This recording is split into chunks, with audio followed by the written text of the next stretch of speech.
Hey, good morning. Good morning, everyone. Welcome to Qualitative Wednesdays. I wonder if you thought that I had forgotten about our meeting today, simply because I didn't schedule in advance. And no, I didn't forget, but yes, I didn't schedule in advance. I was actually debating whether or not I would even use Ecamm today because the software makes it a bit harder for me to see comments on my computer. I don't have a double screen in front of me, so I have to often go back and forth between Windows and my cell phone to make sure that I have someone watching and that I see the comments. So I apologize for if I created any confusion just by not letting you know or not having that window saying this is what we are discussing today. So, welcome. We are in our first live of June. It's June 30 today. Oh, not June 30. June 3rd. 3rd of June today. It's been a hard week for most people I know. For me, it has been a week of more introspection and thinking. And there are a few things that I want to actually address and discuss today. This will be a three-part video. I don't want it to be super extensive, but I want to start by acknowledging what's happening in the US and in other parts of the world with the riots and the movement with Black Lives Matter. And of course, this all started with the killing of George Floyd on Memorial Day. It's a US holiday.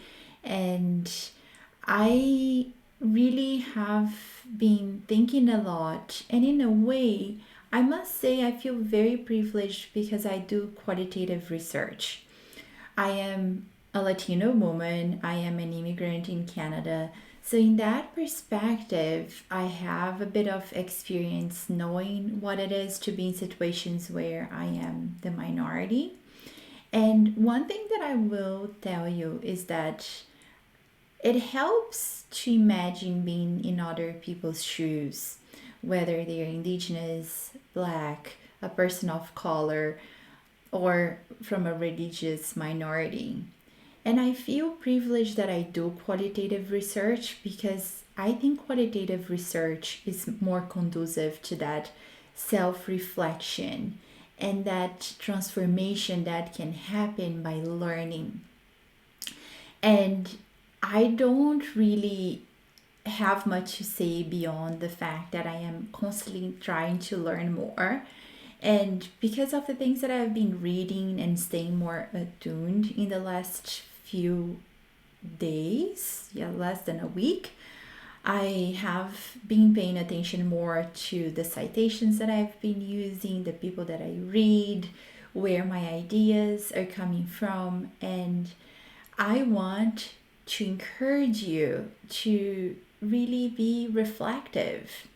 If there is one thing that I hope to do through QualiQ, and this is not only now, but it is actually the why, the reason, the mission I have, is if your encounter as a researcher, academic, practitioner with me and with my content triggers thinking about your theoretical perspective, your paradigm, your experiences, your experience as a researcher or as a participant, that really means more than you can imagine.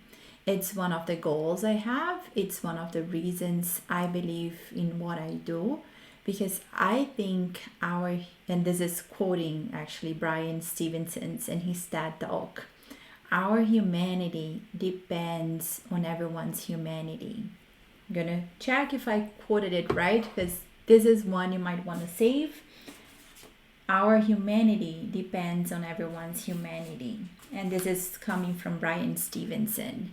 And I want you to know that I truly believe in that. And that's one hope I have, that your encounters with me, with QualiQ, will be enriching your learning, your qualitative journey, and supporting you to be a better researcher. I think there are always instances that we need to sit in discomfort.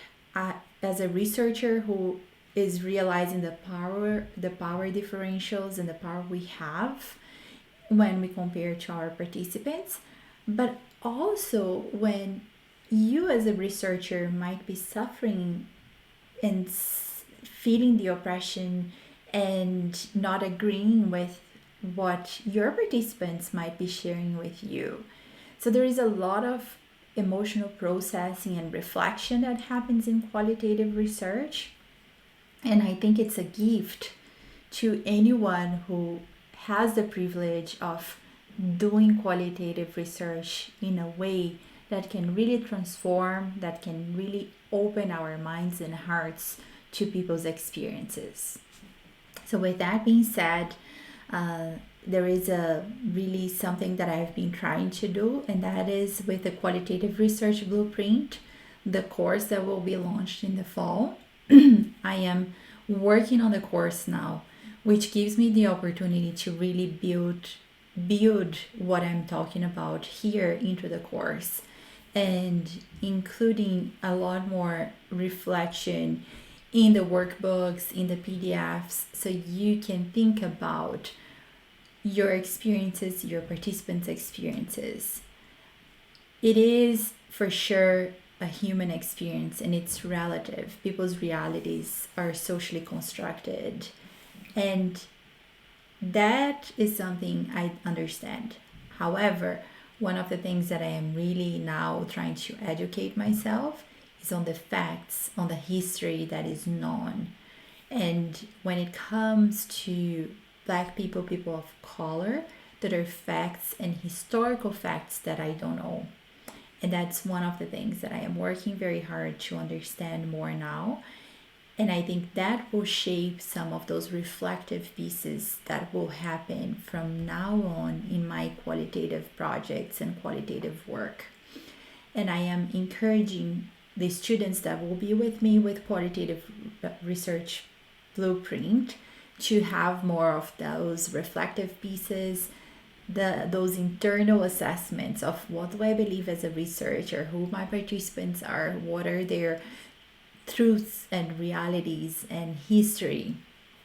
So all of that is being taken into account as I move and go through the course creation journey. Now we are wrapping up part 1 of this live today and moving to the second part, and that's about the content that we have scheduled for June.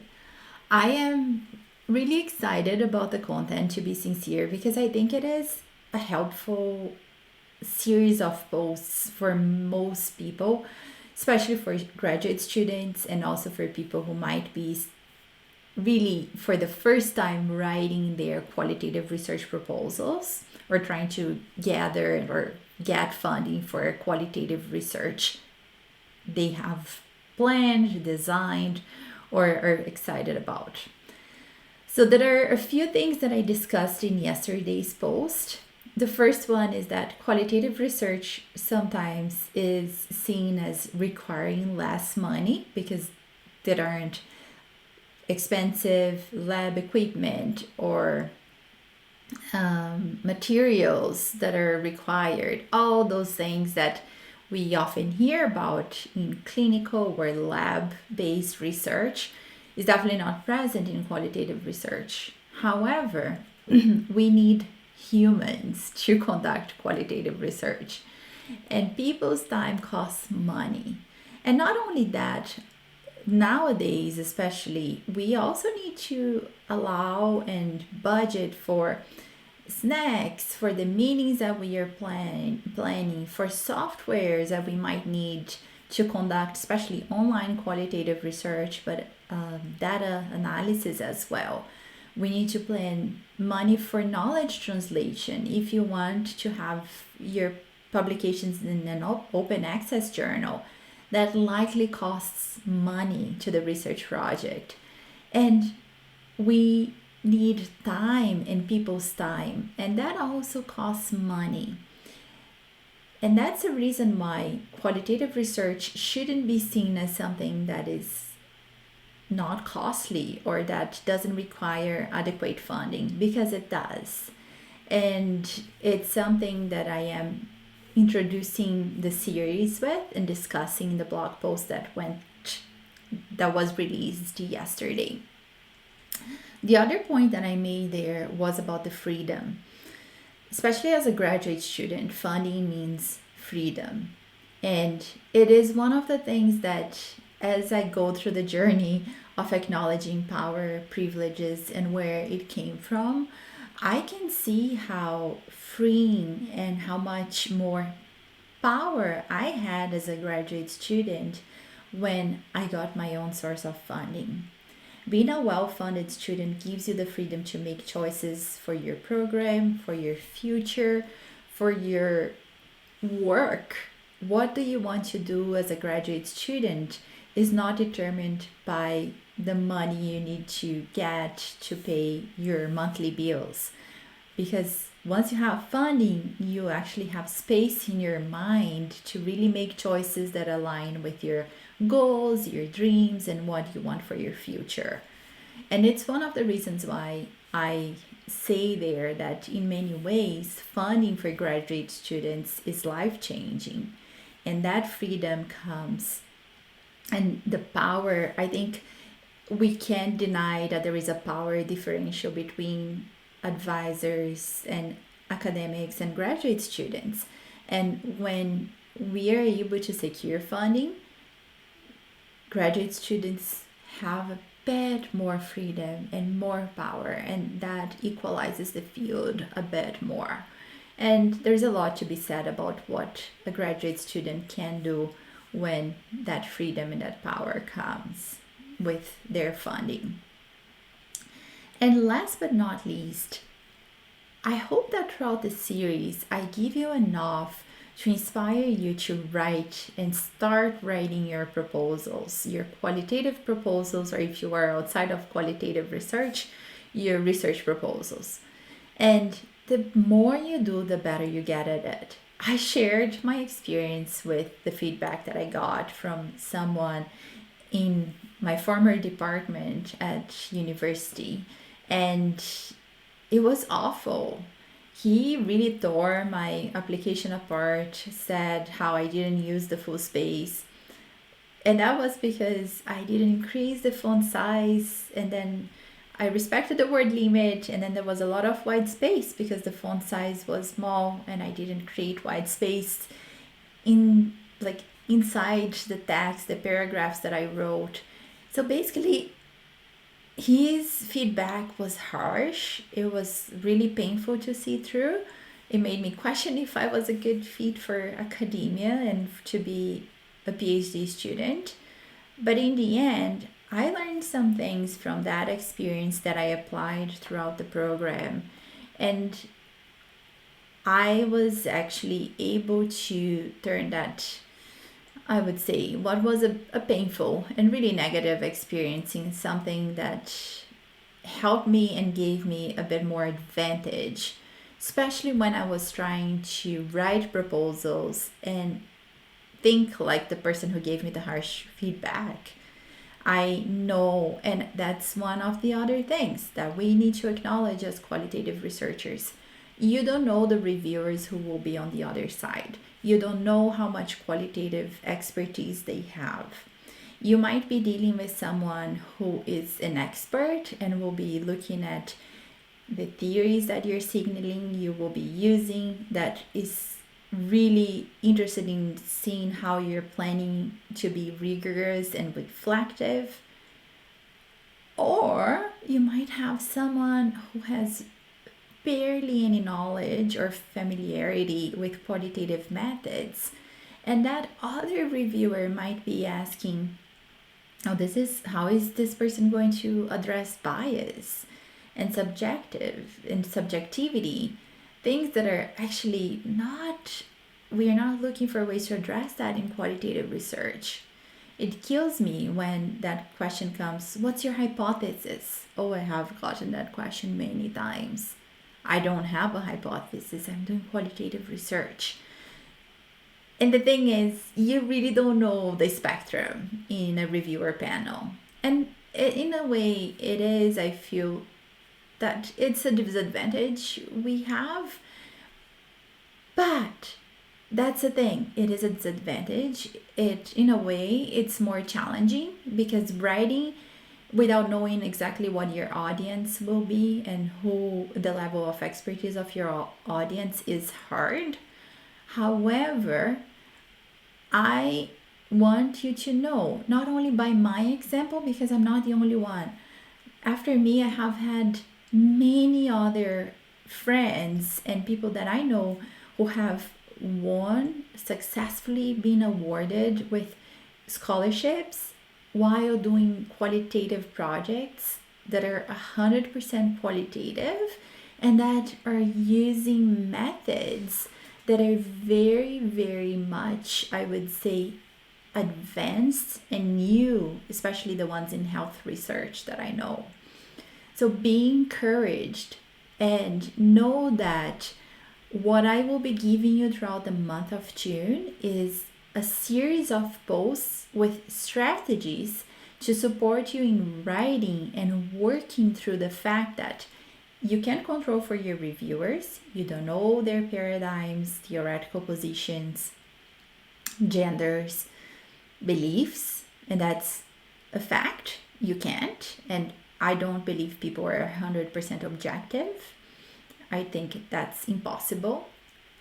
And with that being said, the strategies I'm giving you is that you really will be empowered within your own knowledge and your resources to go through your writing and showcase your research, your lit review, your methods, your expected outcomes in a way that serves you best and that increases your chance of being successful. And that's what I have in store for you for the month of June. So stay tuned.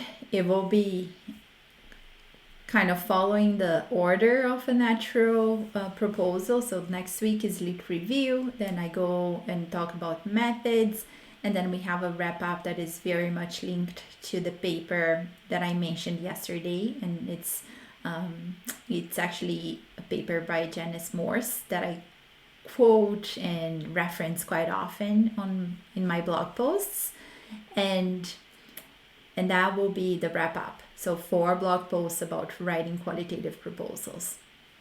Last but not least, and I hope you stayed until the end when you watch this, Qualitative Research Blueprint, QRB, is going to be released in September.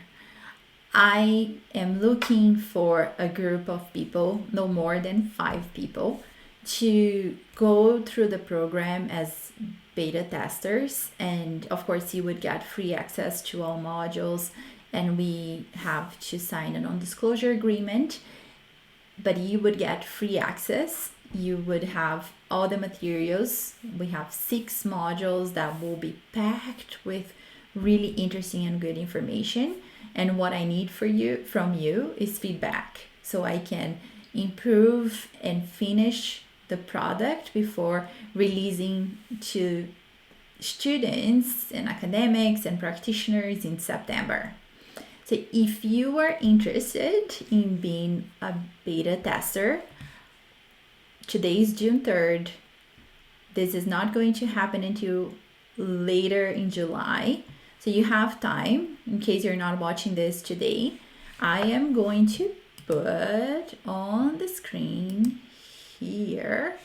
You see our website, and send us an email through info@qualiq.ca and put in the subject line, I would like to be a beta tester. You will need to give me a bit more feedback about your project, your expertise, and who you are, where you are in the world. I am going to make an effort to actually give access to people who are in countries where the currency rate makes the program less affordable for them and harder to be part of. I am actually also going to make an effort to include diversity. So I want people who are Black, people of color, Indigenous people. If you are part of this community and you want to be a beta tester, please make sure that you signal that in your email. I will honor that, and I want to really feel that I have a program and that I can really sell in September, knowing that students from all backgrounds, and when I say students, no matter the level you are in qualitative research, I am calling you a student if you're coming to me for qualitative learning and expertise. So I want to make sure that my clients, my students, the people that will be learning alongside me, because I think I'll be learning a lot from you, I want you to be 100% comfortable and feeling safe with how I deliver the materials, how I discuss topics within the qualitative research methods and methodology. So that's all I had for today. I welcome any comments. It really makes it hard that I can't see, but you know what? I'm gonna try something today. So if you are here and you have any comments, I actually can see one. But I look forward to seeing any comments that might come up later in this blog post, and not this blog post, in because of this live on the Facebook group. And if you have any questions about anything, or if anything that I said does not sit well with you, or you feel like I missed an important point, I'm open to learning, to listening, to really reflecting. And that's what I can really say in a really heartfelt and truthful way.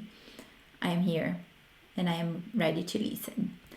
So have a good week, and I hope to see you next week. Next week will be definitely an exciting one, and with a lot of discussion points from the blog post about writing a lit review. In the meantime, I like what Brené Brown says: be awkward, be kind, and be brave. And that's why I also wore my t-shirt today. Kindness always wins. So stay safe, stay well. Bye bye.